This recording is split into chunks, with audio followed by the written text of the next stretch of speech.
The War Council chamber aboard the HFY flagship Tyrannis shimmered with pale green light. A holographic Earth rotated lazily above the center table, its atmosphere marked with crimson symbols, targets, cities, life. Commander Vraxdal stood at the head, his armored frame reflecting the light like obsidian glass. Humans, he began, voice resonating through his split mandibles, are a soft species. Flesh over bone, thin skin, fragile nerves. They collapse under pressure, they fear pain, and they are addicted to hope. Laughter rippled through the chamber, a chorus of clattering mandibles. The generals leaned forward, amusement glinting in their compound eyes. They are clever in their chaos, one officer offered, but lack the discipline of empire. Vraxdal raised a claw for silence. Cleverness without control is noise. Tomorrow, we silence the noise. Above them, the hologram expanded to display coordinated strike patterns, synchronized assaults on communication grids, defense satellites, and military hubs. 52 red markers blinked simultaneously, global annihilation condensed into a single moment. Vrax's tone turned almost reverent. They will kneel before the Dominion by nightfall. Far below, in the ruins of New Delhi, Dr. Evelyn Cross watched the first attack tear through the sky. A spear of light split the clouds, followed by thunder that shattered glass for miles. Buildings folded as if made of paper. The ground heaved. Sirens wailed and then died, their circuits fried by the electromagnetic pulse. Evelyn stumbled into the shelter doorway, clutching a tablet against her chest. Its cracked screen displayed a transmission intercepted moments earlier, an alien broadcast. She played it again, unable to stop herself. A row of captured soldiers stood bound before a HFY camera, necks exposed. Vraxdal's voice narrated over the feed like a sermon. Observe, fragile ones. Strength is not born, it is designed. One by one, alien claws sliced through human throats. The feed ended in static. Around her, the survivors murmured prayers, curses, and disbelief. Evelyn said nothing. She stared at the black screen until her reflection replaced the static. Her husband's face haunted the edges of memory, Captain Aaron Cross, his last message to her a whisper over an encrypted line. If they come, don't hide. Watch them. Learn them. She powered off the tablet. I'm watching, she said softly. Above Earth, the HFY fleet encircled the planet like a crown of knives. Entire cities flickered out as power grids collapsed. Global defenses were crushed within hours. Humanity's counterfire barely scratched their atmospheric shields. Inside the Tyrannis, Vraxdal received status reports with smug efficiency. 70% of urban centers neutralized. Resistance minimal. He turned toward his adjutant. Initiate broadcast cycle 2. Display the executions on every surviving human frequency. Let them drown in despair. Yes, Commander. When the feed went live, Vrax's image filled every surviving screen across the planet. He spoke directly to humanity, his tone dripping with superiority. You believed your species exceptional, he said. You were mistaken. Your intellect is primitive. Your courage is chemical. You are animals who mistook noise for language and violence for purpose. The Dominion corrects such errors. He paused, letting the silence stretch. Submit, and some of you may serve. Resist, and extinction will be your only achievement. He ended the transmission and turned to his generals. Within 3 cycles, this planet will feed our foundries. Begin the harvest. In a bunker buried beneath the ruins of Prague, Evelyn Cross studied the feed again with her team of surviving scientists. The walls vibrated from distant bombardments. Dust fell like dry rain. Dr. Patel, her systems engineer, muttered, They're broadcasting their atrocities like theater. Why? Because they think fear is control, Evelyn replied, adjusting the playback speed. But arrogance blinds them. On screen, as an alien soldier raised its plasma blade, the blade's reflection captured something unexpected, the faint glimmer of circuitry pulsing beneath the exosuit plating. Evelyn froze the frame. Zoom in, she ordered. Patel frowned. What am I looking for? An opening, she said. A mistake. The magnified image revealed a tiny seam along the armor joint, no wider than a thread. There, she whispered. Vibration nodes for thermal dispersion. Their armor vents heat through the gaps. Overload those, and the whole structure collapses. Patel looked up, astonished. You got that from a reflection? She smiled faintly. They made it public. I'm just paying attention. Outside, the night burned red as alien craft combed the city for survivors. Searchlights swept through the ruins, accompanied by the rhythmic hum of plasma drones. Inside the bunker, the generator sputtered.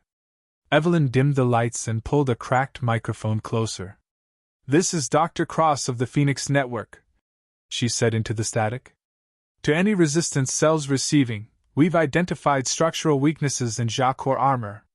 Target joint seams and optical nodes. Spread the data. The Dominion believes we're broken. Prove them wrong. The transmission crackled outward across fragmented frequencies. Somewhere, a soldier in hiding received it. Somewhere, a mechanic began modifying scavenged weapons. Evelyn exhaled slowly. They call us fragile, she murmured, watching the holographic schematics render. Let's make fragility cut back. On the Tyrannies, Vraxthal reviewed casualty reports from a skirmish in Cairo. 20 soldiers lost to primitive projectile traps. He dismissed it as luck. Isolated incidents, he told his officers. The humans lash out blindly. There's no coordination. But his science advisor, a smaller, more analytical Jacor named Tarnvek, hesitated. Commander, these attacks follow pattern adaptation. Their weapons adjust between engagements. They're learning. Vrax turned, his claws flexing. They are reacting. Reaction is not evolution. Tarnvek lowered his gaze.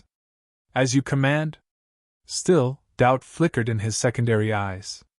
Hours later, Evelyn sat alone in the bunker's observation alcove, eyes fixed on the smoldering skyline. Distant flashes marked bombardments, each one erasing another piece of civilization. Patel approached quietly. We can't win this, Evelyn. They control orbit, atmosphere, the ground.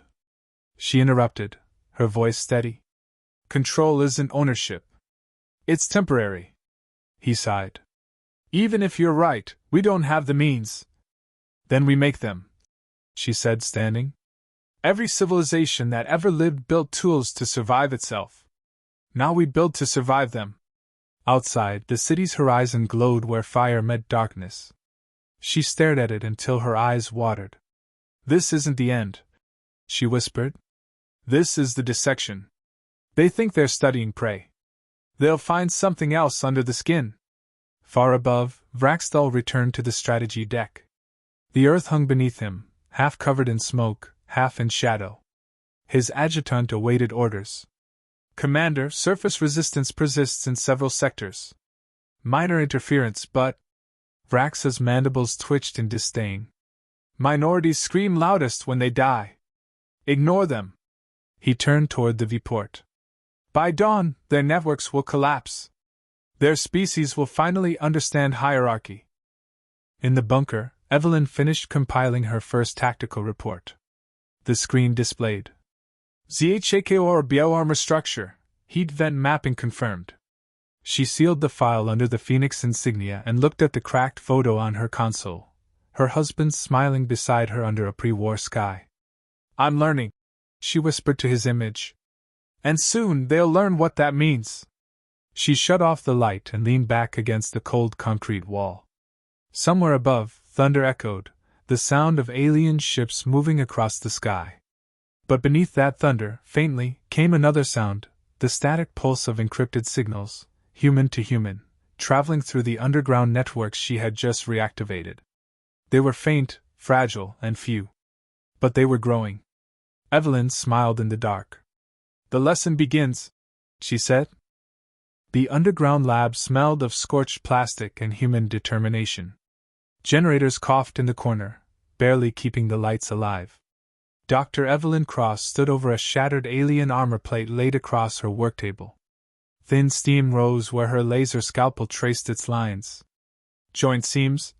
She muttered. Then conduits. If we hit the thermal dispersal nodes first, the armor collapses from within. Dr. Patel leaned over her shoulder, hands trembling slightly as he adjusted the magnifier lens. That's theory, Evelyn. We need precision munitions, ones we can't produce anymore. Then we improvise, she said flatly. When tools are gone, hands do the work. She sliced another layer from the plate, exposing veins of alien bioconductive tissue intertwined with microtubules. Their technology wasn't just metal, it was grown, responsive, alive. Patel whistled softly. They grow their armor? Or their armor grows them? Evelyn wiped her hands on a rag. Either way, it bleeds. Weeks had passed since the first invasion. The surface world was a graveyard of smoke and glass.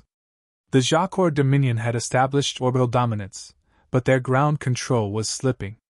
Small, scattered resistance groups were learning faster than the invaders anticipated. In the bunker, the Phoenix network had evolved from a handful of engineers into a network of cells spanning 6 continents. They worked with whatever scraps survived: burnt satellites, scavenged comms, ruined drones. Each success came paid for in blood. Evelyn ran her finger across a crude map projected on the wall. We need a unified strike. 5 cities, 1 signal, synchronized within a second. They rely on centralized command frequencies. If we jam those, we can isolate their ground units. Patel frowned.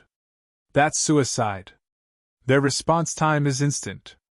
Not if we make them deaf first. That night, Evelyn recorded a message for all connected resistance cells. Her face appeared on flickering screens from London's catacombs to the mountains of Chile. We are outnumbered. We are not outthought.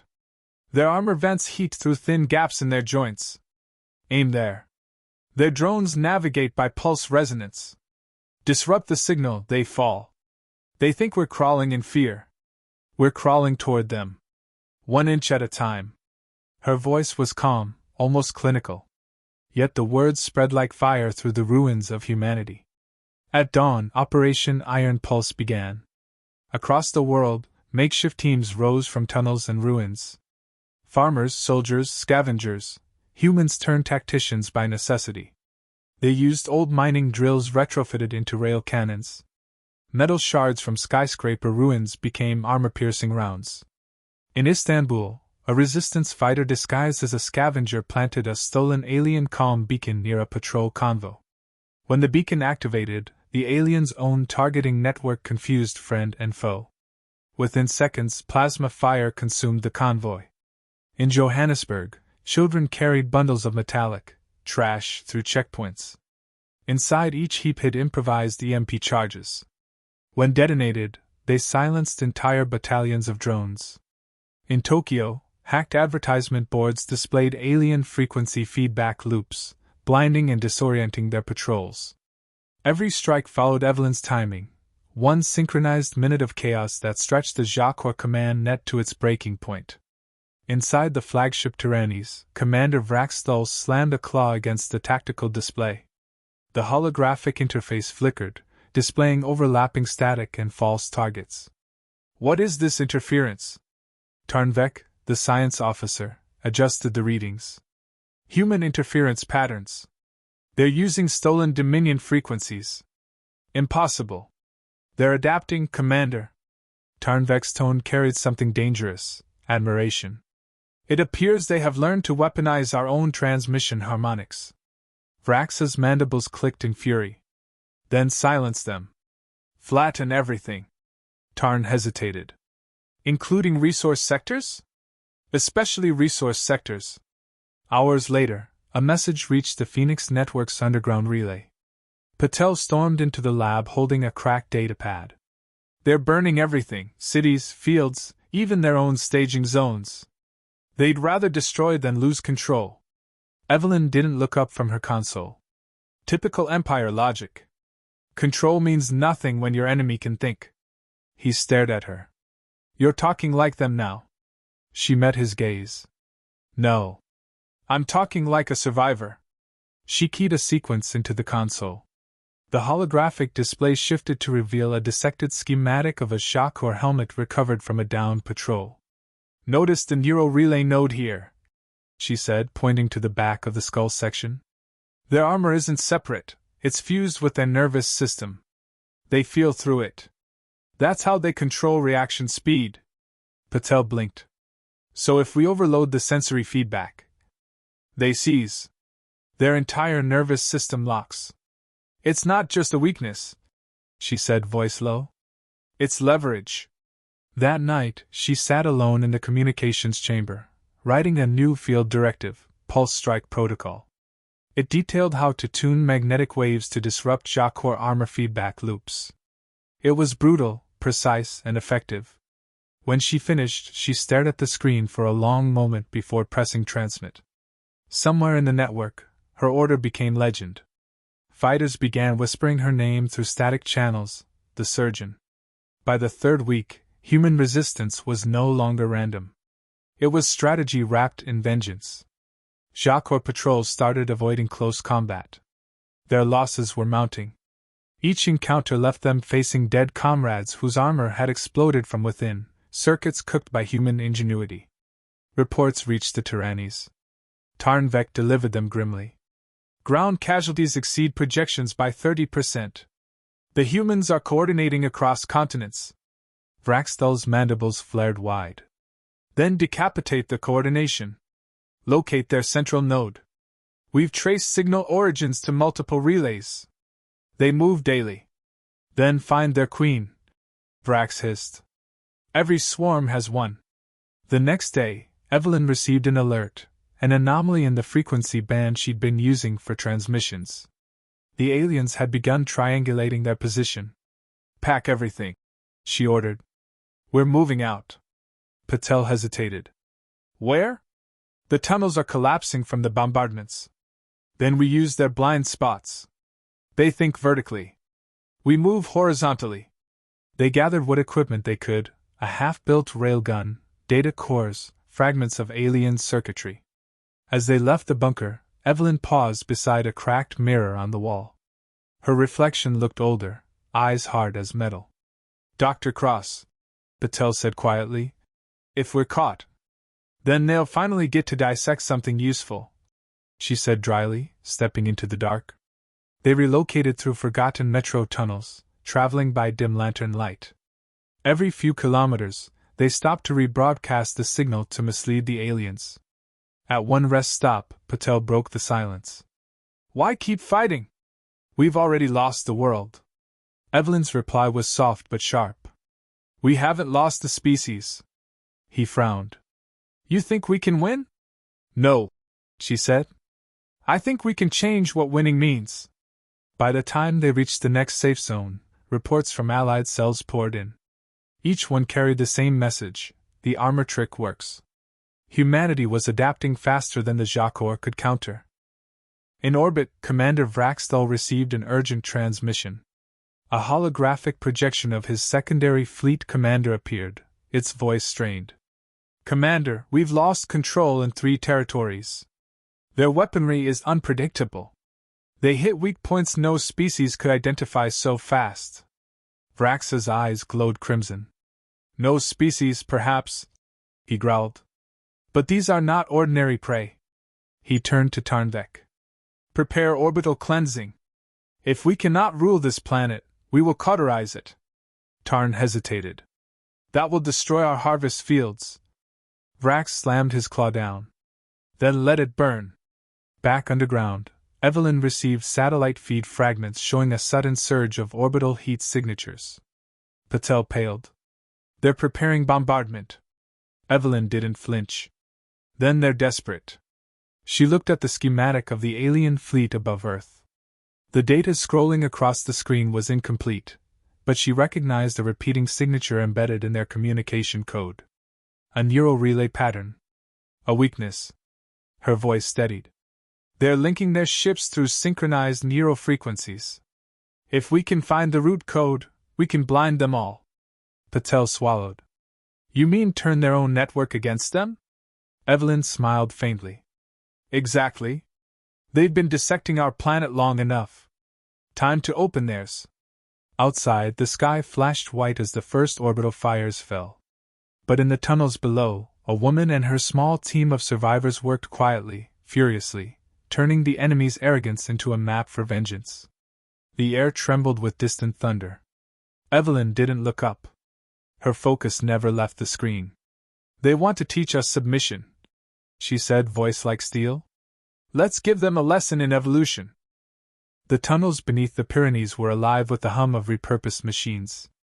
Wires snaked across damp concrete floors, carrying stolen power from abandoned cities. The Phoenix network had evolved from fugitives into architects of counterwar.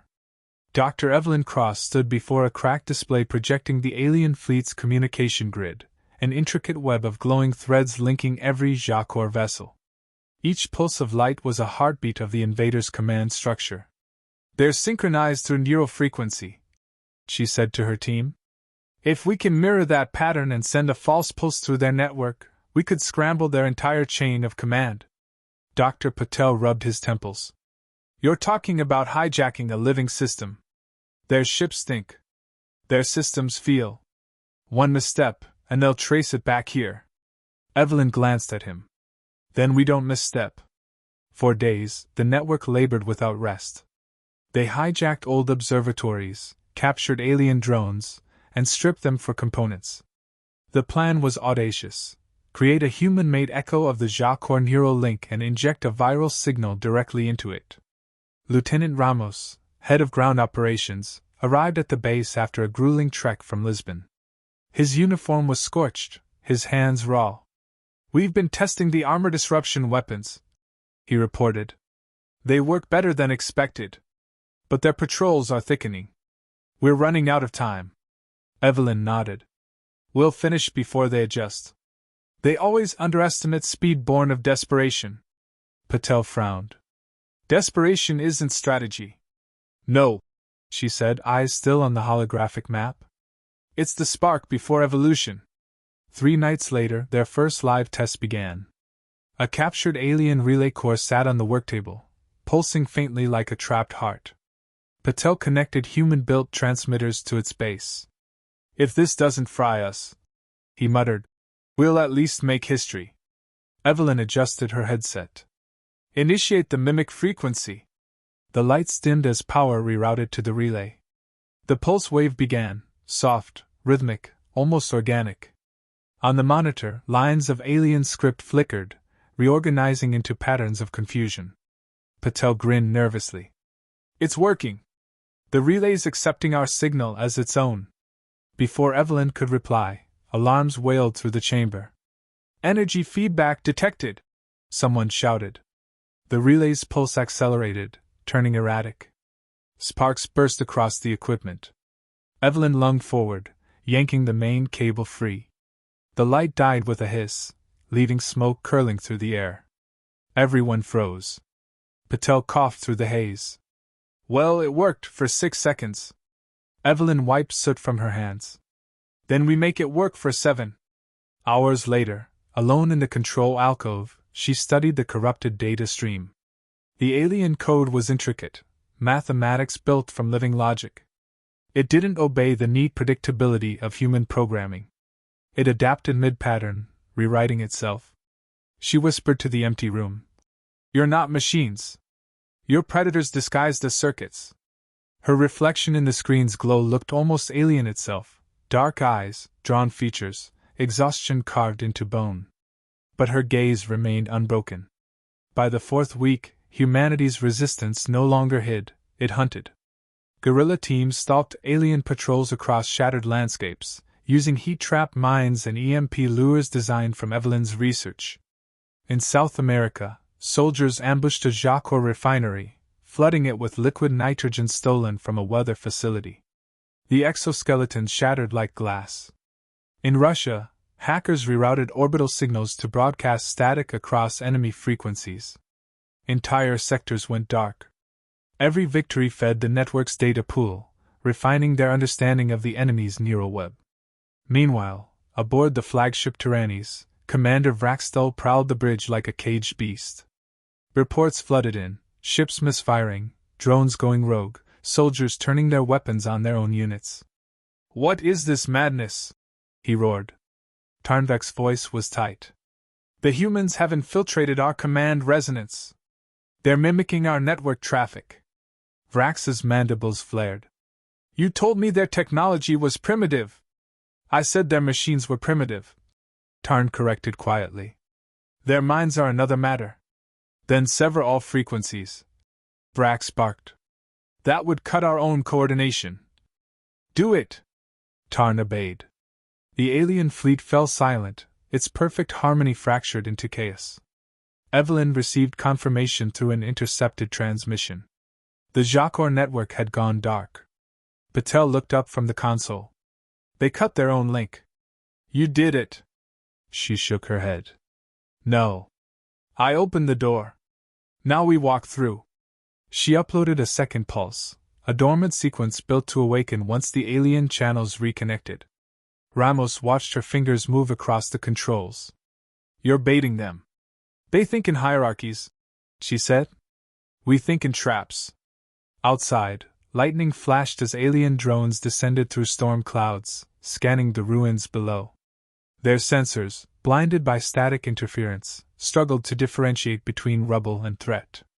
Human squads waited in ambush. Ramos led the first strike. When the drones dropped low, he activated the pulse rifles. The air shimmered with electromagnetic bursts. Alien machines fell like rain. Through comms, Evelyn's voice remained calm. Keep your formation tight. Aim for their chest vents, right between the ribs. Copy that, Ramos replied, cutting through the wreckage. The battle raged for hours, but for the first time, humanity wasn't running, they were advancing. At dawn, the horizon glowed orange with smoldering wrecks. The resistance base buzzed with cautious celebration. Someone began humming a tune from before the war, a lullaby, barely remembered. Patel sat beside Evelyn, watching data scroll across her monitor. You've turned chaos into rhythm, he said quietly. Not rhythm, she corrected. Symphony. They wanted a silent planet. Instead, we made noise they can't shut off. He smiled faintly. They'll adapt. So will we, she said. Faster. Far above, Vraxthal stood at the Tyrannisa's observation deck, staring down at Earth's scarred surface. For the first time since his command began, he felt uncertainty coil in his gut. Tarnvek approached carefully. Commander, if the humans continue learning at this rate. Vrax cut him off. Then we crush the board they're playing on. He gestured toward the tactical display. Activate the harvest engines. Tarn froze. That technology is forbidden under Dominion law. It will strip the planet entirely. Then let it strip. Vrax snapped. Better ashes than defiance. Tarn hesitated only a moment longer before bowing. As you command? Evelyn received the signal minutes later, spikes in atmospheric radiation across multiple continents. Her stomach turned cold. She recognized the energy signature from captured files. Patel read the data aloud. They're deploying something massive. It's drawing power from orbit. What is it? Evelyn's voice was quiet but certain. The harvest engines. They convert biomass into fuel. Ramos swore under his breath. They'll burn the whole planet. She leaned over the console. Not if we blind the ignition codes first. Her eyes darted across the holographic projection. Each harvest engine operated through quantum-linked cores, all synchronized to the flagship's central processor. Destroy the flagship, and the system would collapse. But there was another way. If we hijack the flagship's signal chain, she said, we can feed the engines a recursive loop, make them consume their own power. Patel stared at her. That would create a chain reaction through their network. Exactly. That could vaporize half the atmosphere. She met his gaze. Then we'll stop before half. The lab turned into a storm of movement. Technicians wired uplinks, soldiers prepared transmission nodes, Patel recalibrated generators. Through it all, Evelyn remained at the center, issuing orders with unflinching clarity. Ramos, get your team ready for satellite relay. Patel, stabilize the frequency modulator. Patel worked furiously. If this backfires. It won't, she said, not looking up. How do you know? Because arrogance always backfires first. Minutes later, the relay was ready. Evelyn initiated the transmission sequence. The pulse rippled outward, human-coded mimicry disguised within the Jacquard's own language. Above Earth, alien ships lit up like constellations as the signal passed through them. For a brief moment, every vessel on the network echoed the same sound, a low, rising hum that resonated through the void. Vraxtel frowned from his command chair. "What is that frequency?" Tarnvek's eyes widened in alarm. "It's coming from us." The lights on the bridge flickered. Systems overloaded. Power conduits screamed. Vrax slammed a claw on the control panel. "Shut it down!" Tarn shouted back. "We can't. It's recursive. It's feeding itself." From her underground base, Evelyn watched as the data feeds went wild. One by one, alien vessels dropped from orbit, their own engines cannibalizing their cores. The sky burned with falling fire. Patel exhaled in disbelief. "You did it!" Evelyn stared at the screen, her voice steady. "No. We did." Outside, the heavens rained metal. Humanity, once prey, now stood beneath a storm of their enemy's ruin. She closed her eyes for a brief, silent moment. "Lesson 3. She murmured. "Never corner a species that learns mid-bite." The sky was still burning when the silence fell. Not peace, silence.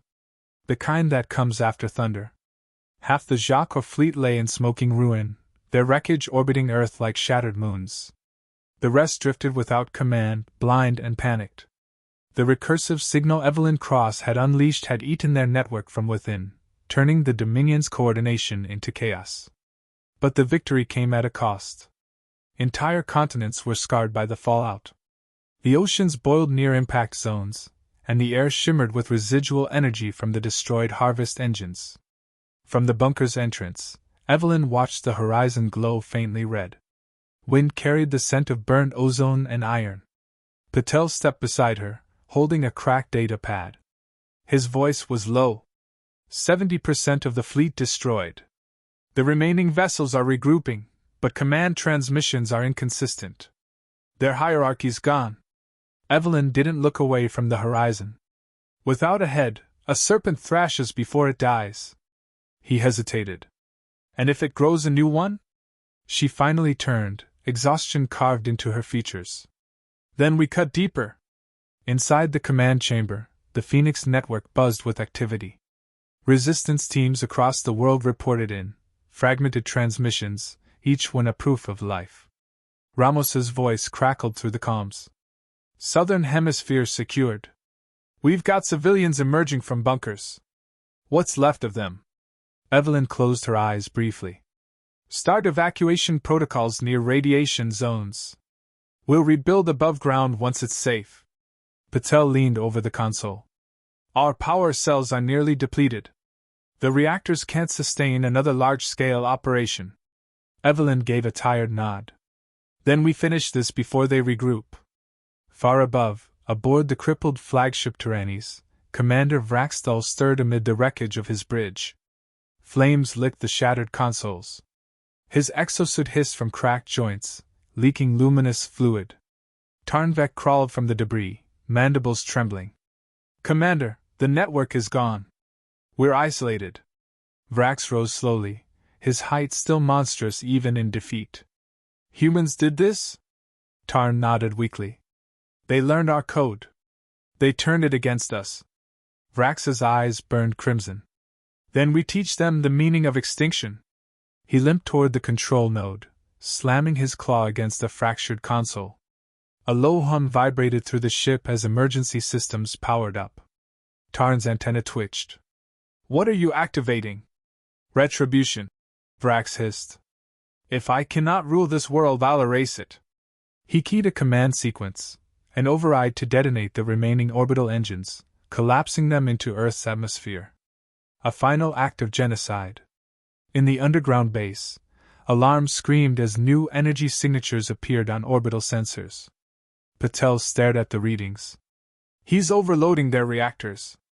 They're turning into bombs." Evelyn moved immediately, voice crisp and level. "Track the signal's origin. Patel's fingers flew across the console. Flagship Tyrannies. Upper orbit, Sector 9. Then that's where we end this. She turned to the others. Prep the long-range interceptor. We'll board it ourselves. Ramos frowned. That's suicide. Evelyn gave him a grim smile. So was the first breath humans took on this planet. Didn't stop us then. The launch platform shook as the battered interceptor clawed toward the sky.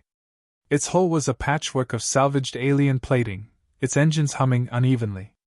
Evelyn sat strapped beside Patel, who clutched a small transmitter wired into the ship's navigation console. He muttered, "If the autodocking fails..." "It won't," she said. "We've already rewritten half their code."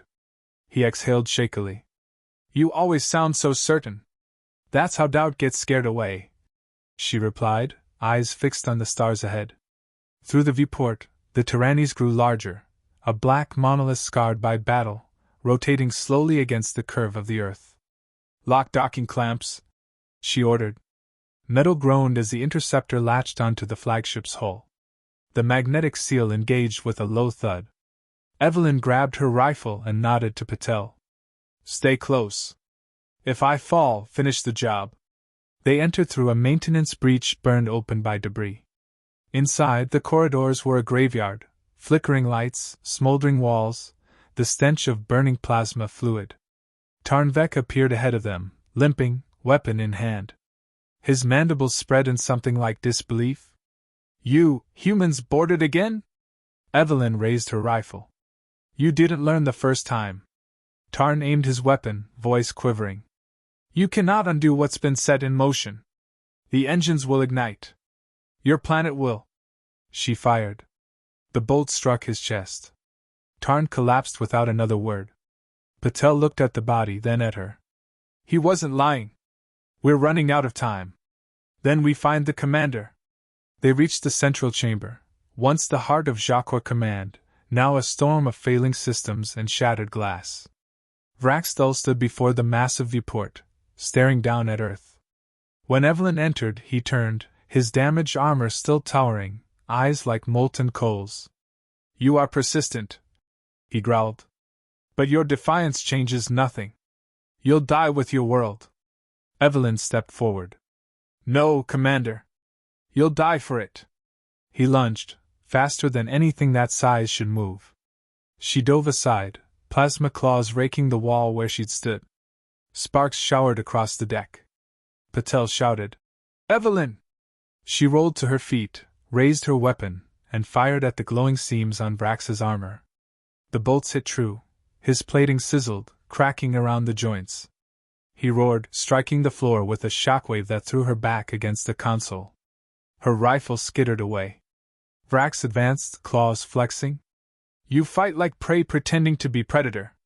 Evelyn spat blood, smirking. "We're both wrong. We're evolution." He swung again, but she ducked under the blow and slammed her hand into the console beside him, jamming Patel's transmitter into the port.